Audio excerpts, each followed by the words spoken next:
Candide and Martin went in a gondola on the Brenta, and arrived at the palace of the noble Signor Pococurante. The gardens, laid out with taste, were adorned with fine marble statues. The palace was beautifully built. The master of the house was a man of 60, and very rich. He received the two travelers with polite indifference, which put Candide a little out of countenance, but was not at all disagreeable to Martin. First, two pretty girls, very neatly dressed, served them with chocolate, which was frothed exceedingly well. Candide could not refrain from commending their beauty, grace, and address. "They are good enough creatures," said the senator. "I make them lie with me sometimes, for I am very tired of the ladies of the town, of their coquetries, of their jealousies, of their quarrels, of their humors, of their pettinesses, of their prides, of their follies, and of the sonnets which one must make, or have made, for them. But after all, these two girls begin to weary me." After breakfast, Candide, walking into a long gallery, was surprised by the beautiful pictures. He asked, by what master were the two first?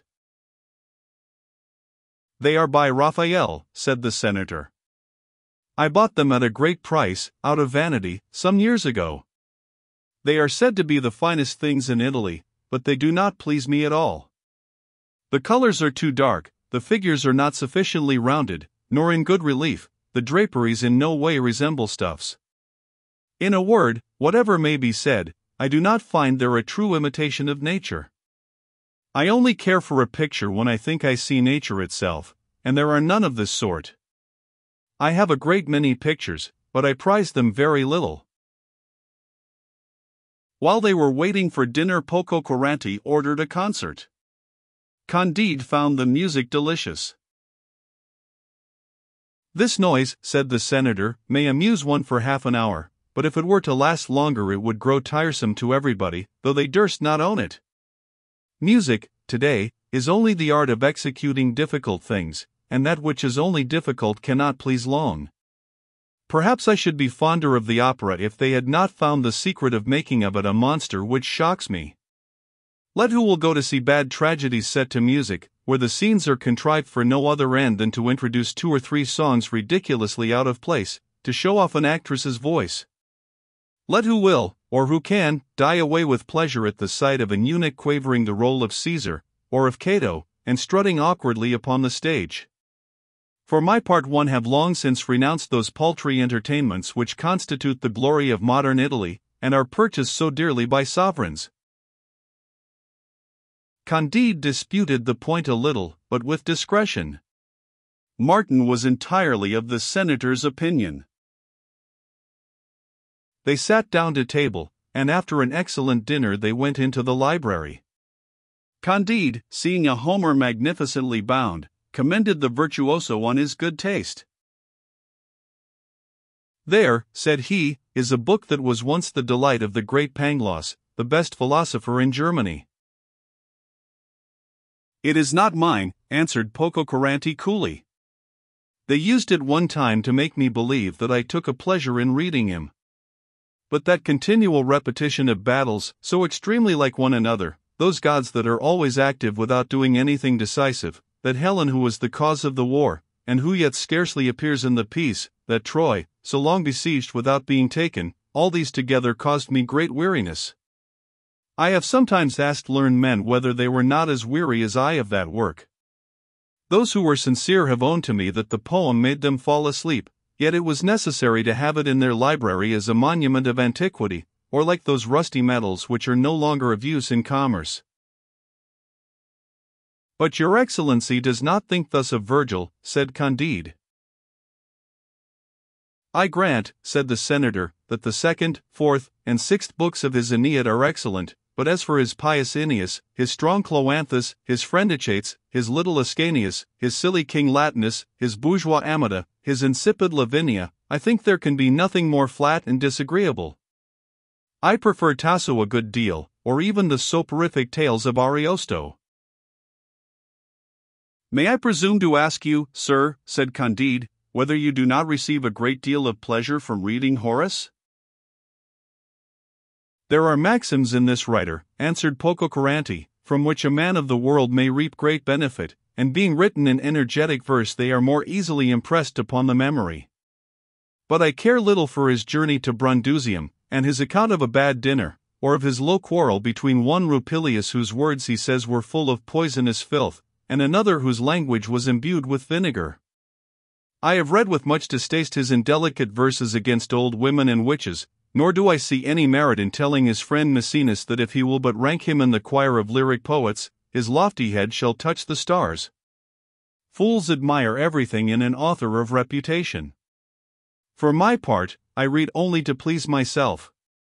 I like only that which serves my purpose. Candide, having been educated never to judge for himself, was much surprised at what he heard. Martin found there was a good deal of reason in Pococurrante's remarks. "Oh, here is Cicero," said Candide. "Here is the great man whom I fancy you are never tired of reading." "I never read him," replied the Venetian. "What is it to me whether he pleads for Rabirius or Cluentius? I try causes enough myself. His philosophical works seemed to me better, but when I found that he doubted of everything, I concluded that I knew as much as he, and that I had no need of a guide to learn ignorance." "Ha! Here are 80 volumes of the Academy of Sciences," cried Martin. "Perhaps there is something valuable in this collection." "There might be," said Pococurrante, "if only one of those rakers of rubbish had shown how to make pens. But in all these volumes there is nothing but chimerical systems, and not a single useful thing." "And what dramatic works I see here," said Candide, "in Italian, Spanish, and French." "Yes," replied the senator, "there are 3,000, and not 36 of them good for anything. As to those collections of sermons, which altogether are not worth a single page of Seneca, and those huge volumes of theology, you may well imagine that neither I nor anyone else ever opens them." Martin saw some shelves filled with English books. "I have a notion," said he, "that a republican must be greatly pleased with most of these books, which are written with a spirit of freedom." "Yes," answered Pococurrante, "it is noble to write as one thinks. This is the privilege of humanity. In all our Italy we write only what we do not think. Those who inhabit the country of the Caesars and the Antoninuses dare not acquire a single idea without the permission of a Dominican friar. I should be pleased with the liberty which inspires the English genius if passion and party spirit did not corrupt all that is estimable in this precious liberty." Candide, observing a Milton, asked whether he did not look upon this author as a great man. "Who," said Pococurrante, "that barbarian, who writes a long commentary in 10 books of harsh verse on the first chapter of Genesis, that coarse imitator of the Greeks, who disfigures the creation, and who, while Moses represents the eternal producing the world by a word, makes the Messiah take a great pair of compasses from the armory of heaven to circumscribe his work? How can I have any esteem for a writer who has spoiled Tasso's hell and the devil, who transforms Lucifer sometimes into a toad and other times into a pygmy, who makes him repeat the same things 100 times, who makes him dispute on theology, who, by a serious imitation of Ariosto's comic invention of firearms, represents the devil's cannonading in heaven? Neither I nor any man in Italy could take pleasure in those melancholy extravagances, and the marriage of sin and death, and the snakes brought forth by sin, are enough to turn the stomach of anyone with the least taste, and his long description of a pesthouse is good only for a grave digger. This obscure, whimsical, and disagreeable poem was despised upon its first publication, and I only treat it now as it was treated in its own country by contemporaries. For the matter of that I say what I think, and I care very little whether others think as I do."